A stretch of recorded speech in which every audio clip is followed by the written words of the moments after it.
you are probably missing it. You are probably not really seeing the signs of a healthy relationship because they feel a certain way for you, and that is not what you associate with a healthy and happy relationship. So let's dive in, shall we? First of all, a healthy relationship for a fearful avoidant who hasn't healed yet feels boring. It feels boring. And that is just not what you had thought a happy, healthy relationship would feel like. You thought that that would mean you were happy and that would be exciting, and maybe you were kind of looking for the tension or the drama. And yeah, a healthy relationship is pretty boring for a fearful avoidant because it's stable. It's pretty stable. There are no high highs or low lows. Um, and your partner is probably just very committed and loyal and open and available pretty much all the time, while you are used to having to work for that and having that high of approval and then the low of rejection, and that's not really happening in a healthy relationship.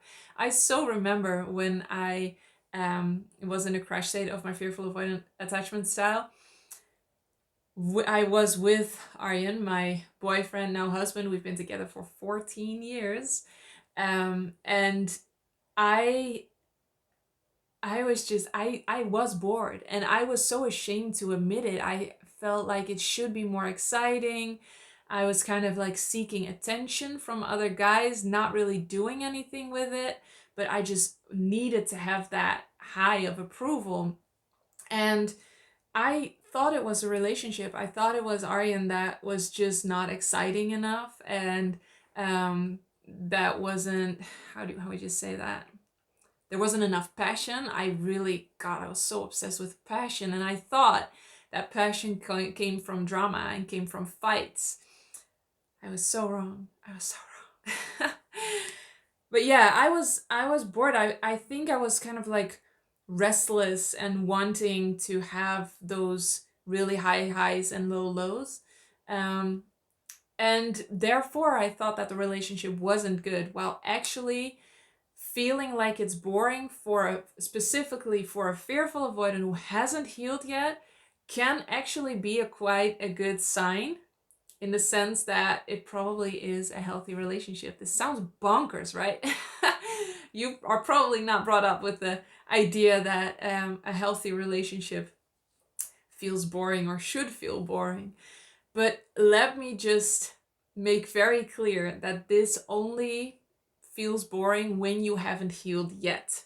So you will notice that when you've healed the fearful avoidant attachment style, it doesn't feel boring anymore. It feels so good that it is stable, because there is a depth to the love and richness that you are not allowing when you are looking for those highs and lows. So what I missed then and what I know now is that a healthy relationship, that very safe foundation that makes it boring for the unhealed fearful avoidant, is actually the perfect foundation to grow your love on.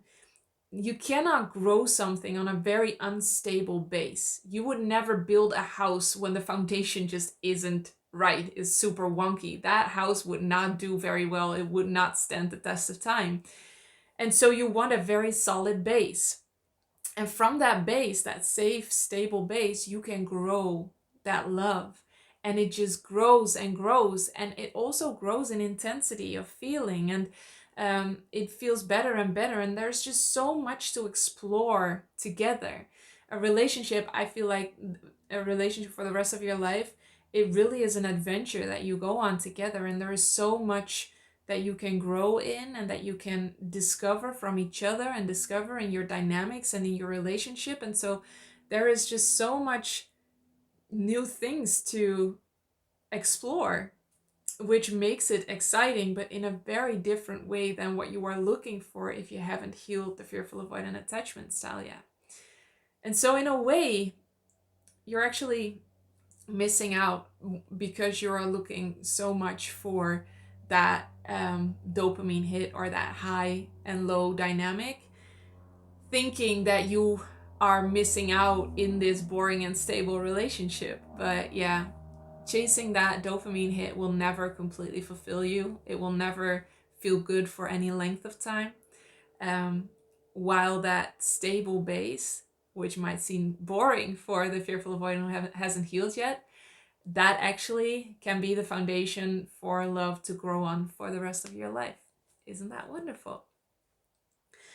The second one, I didn't make this into a 4 reasons or 4 things, but I have 4 things.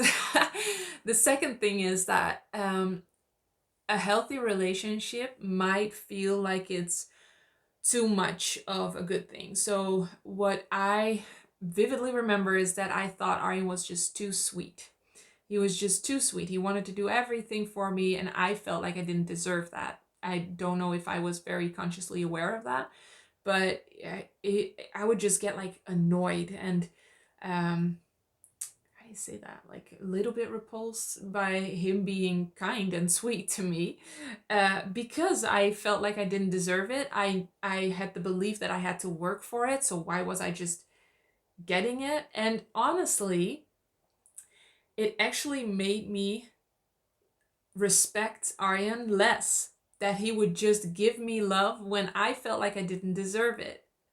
Isn't that interesting? I put him down in my head because he was just giving me love unconditionally, without conditions. And I felt like that was just not right, and it was too easy. I remember that too, that thinking that it was just too easy, and therefore it couldn't be true. It couldn't be true love. So it just felt like too much. He came too close. It was too nice and too everything. And I was looking for drama and fights because that's what my nervous system was just used to. That's what it was looking for. So yeah, the second sign that it actually might be a healthy relationship is if you are kind of like put off almost by how sweet that they are. I do have to say, there is a possibility that your partner is anxiously preoccupied in their attachment style, and it could be that they are pleasing. And so what they are doing for you, being kind, being sweet, is actually not completely pure and truthful, and it can come across as manipulative because they just need you to feel good so that they can feel good. And a fearful avoidant will really pick up on that really easily. So that could also be happening, but there are two ways, or two, how do you say it? It's a two-way street. So fearful avoidance can close off quite harshly, which is very triggering for the anxiously preoccupied, and therefore they please more. And that's kind of also the dynamic that Arjen and I were in for a while. And it doesn't mean that the love that your partner is giving you isn't truthful. So what could happen now is that your fear brain quite obsessively starts checking whether your partner is anxiously preoccupied and whether what they are doing is real or pure or whatever. And it doesn't matter. It doesn't really matter. You get to put up boundaries. You get to heal together. But if you have a hard time allowing love, receiving love, you have to clean up your side of the street. It has no use trying to nitpick every single thing of your partner and what they might be doing right or might be doing wrong, even though it seems so tempting because then you don't have to deal with yourself. But yeah, you have to deal with yourself because you are the only one that can clean your side of the street, that can make sure that you are allowing love in. And this was actually one of the things that made me decide that I was going to work on myself for a year. I don't even know if I've ever mentioned that, but I was having such intense doubts about my relationship, about Arjen, and yet I wasn't breaking up with him. And I truly thought that that was because I was weak and I was just selfish for not wanting to be alone and blah, blah, blah, all those fear brain thoughts. But then I thought, you know what if it is me? What if I have a hard time allowing love in? Because he was so sweet, he was so kind, and he truly was unconditional. He allowed me to be and do whatever and whoever I was and wanted to be. He never demanded things from me, he never expected things from me, he just loved me for me. And I think I did see that at that point. I didn't see it to the extent that I see it now. I wasn't able to at that point, but I did see it a little bit. And so I thought, I just want to make sure that it isn't because I have a hard time allowing love, allowing myself to receive love, that I want to break up with him and maybe throw away something that is beautiful because he truly is unconditional towards me. And I'm so happy I did. So I worked on myself for a year. And I read so many things. I did all kinds of therapies. And the hard thing about that was that it always seemed to be either completely about you as a person, so personal development, which 12, 13 years ago was not in the place where it is now. But there were personal development books and things. Or it was completely about relationships, and then it was about communication and, all those things. Again, this is 12, 13 years ago, so it really was another time. But I was looking for something like in between. It was about relationships because it was about receiving love, but it wasn't about communication because that was going quite well. So I had a really hard time working on myself, but I did everything I could, not knowing that I had the Fearful Avoidant Attachment Style, mind you, because 12, 13 years ago, that wasn't very well known either.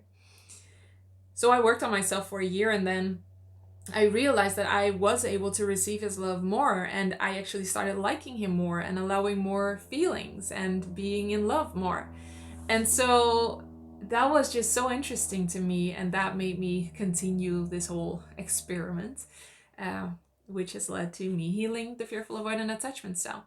But yeah, that started with me feeling like he was too sweet, like he was too kind, too much of a good thing. And it just felt like it all wasn't true.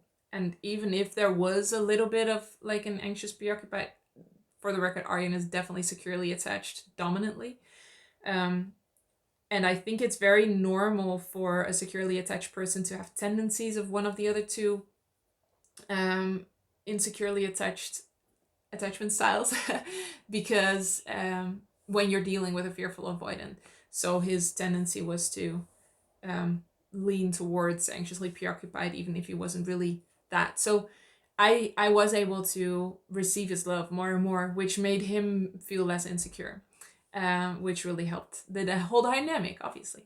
I will make a whole video if you're interested about that whole healing journey and what that was really like from start to finish. If you're interested, let me know in the comments below, and I will make that, where I go into all these things. Okay, so back to the what a healthy relationship feels like for a fearful avoidant.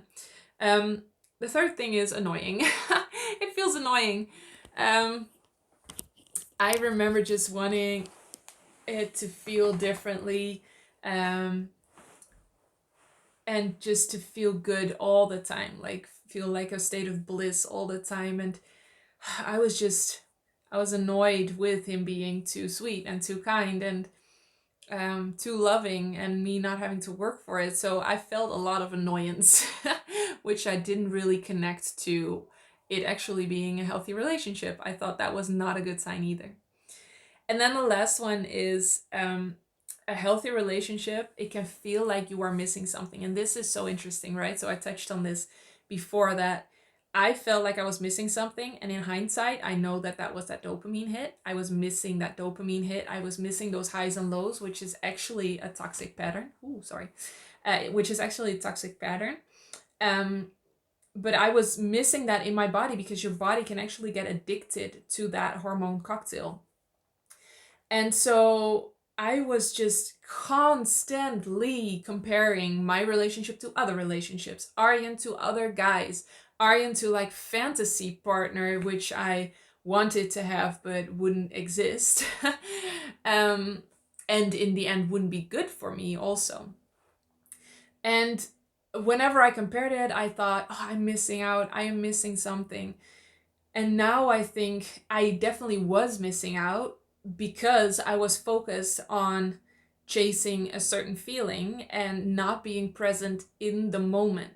And I see it now as what I was doing was kind of like there was this timeline, and I was always, we were here in the middle. I'm hoping I can explain this right. We were here in the middle, and I would always look like sideways to other relationships, or I would look in the past and think about, was I in love enough when we met? And I would think in the future, where would this be enough to build a marriage on? Wouldn't I wake up in 20 years time and realize that that love was gone and I had to break up with him?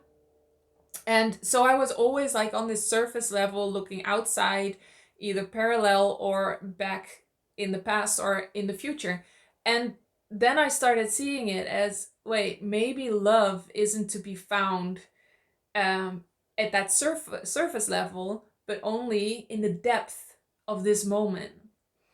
And so when I started being more present in the moment and really being there and allowing everything to just be what it was, that's when I started feeling more and being happier and not missing anything. So whenever I was at that surface level, comparing to other people or comparing to the past or the future, I always felt like I was missing something. There was always something that wasn't right, that I was never gonna experience in the rest of my life, and that was very dramatic for me. I truly, that could cause me so much anxiety and panic if I thought about the fact that maybe choosing for Arjen would mean I would miss out on certain experiences. And now I think I can experience everything I want to, and it's never in the control of another person. I decide what I want to feel. I can feel anything I want to feel in my body. And especially now that I've healed and all my feelings are like not scary to me anymore, I decide what I feel, and so I can experience anything I want to. And I'm not missing anything at all, because I know that that is not to be found in another relationship or in the future or in anything else than now, than the present moment. And that, I can tell you, is just, it gives you so much power back. It gives you so much control back, and it just makes you look forward to the rest of your life so much, because there are so many things we can discover, so many things we can experience, which is just lovely. Life is actually quite good, even if it doesn't feel that way right now. It really doesn't have to be a struggle. It really doesn't have to be so hard. It doesn't have to be surviving. You can absolutely thrive. This is obviously what we are also diving deep into in our online program, Healed and Happy. I was gonna put the link in the description below for every YouTube video, but we've noticed already we close the program sometimes to make improvements and process the feedback that we've got. And if we would have the link in the description, we would have to go back and forth into those descriptions, all of them, and change the link to make sure it wasn't confusing. And so what we are now doing is that when you are on the email list, you will get an email when the program is open. So make sure you are on the email list. And one way to do that is by downloading the healing cards, which I made for you to help you heal. They show you what it feels like to be healed. They are affirmations. You can write them down. You can say them to yourself in the mirror, whatever way you want to, just to make being healed feel more normal and more safe. All right, so you can find that link in the description below and download them. I was gonna say something else. I am curious what you think of all this. If you've noticed this in healthy relationships, and Yeah, let me know in the comments below. As always, I am so happy you are here, and I will see you in the next one.